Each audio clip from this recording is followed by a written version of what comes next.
किस्से, बातें और हम मैं आज लेकर आई हूँ एक लघु कथा जिसका नाम है चमत्कार। ऐसा क्या मिल गया मोबाइल में जो पढ़कर हंस रही हो?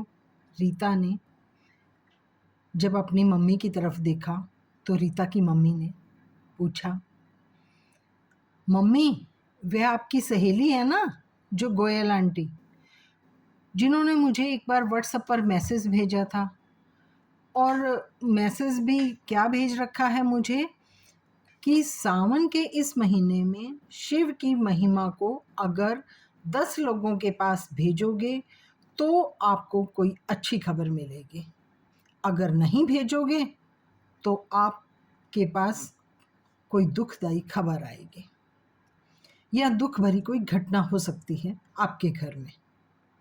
मुझे हंसी इसलिए आ रही है कि देखो, गोयल आंटी ने सिर्फ एक ही बार तो आपका नंबर लेने के लिए मुझे व्हाट्सअप किया था और इस बात को भी लगभग 3-4 साल हो चुके हैं।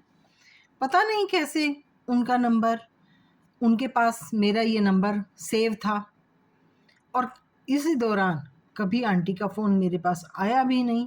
आपसे भी कभी कभार ही बात होती है और फिर आज इस तरह का मैसेज भेज रखा है और मुझे भेज रखा है, तो इसका मतलब अपने जो जिनको रोज़ वो फ़ोन करती होंगी या उनके आसपास जो उनके नज़दीक होंगे, उनको भी ये मैसेज भेज रखा होगा ना। और हो सकता है उनको ज़्यादा खुशियाँ चाहिए हों तो उन्होंने 10 लोगों से ज़्यादा इस मैसेज को फॉरवर्ड किया हो ताकि उनको जल्द से जल्द कोई अच्छी खबर मिल जाए। और इसीलिए शायद अपने सब रिश्तेदारों को और मुझ जैसों को भी मैसेज भेजा है, या सिर्फ मुझ जैसों को ही मैसेज भेजा होगा।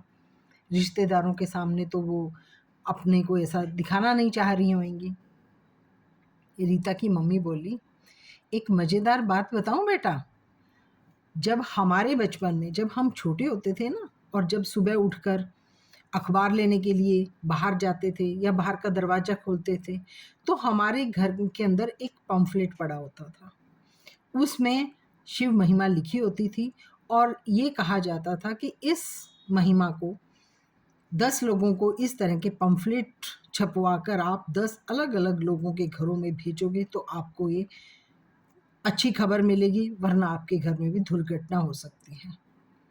उस समय शायद लोग ज़्यादा अंधविश्वासी थे और वो बहुत कम लोग ऐसे अंधविश्वासी थे, लेकिन वो जल्दी से इस तरह के पम्फलेट छपवाते थे और दूसरों के घरों में बांट देते थे।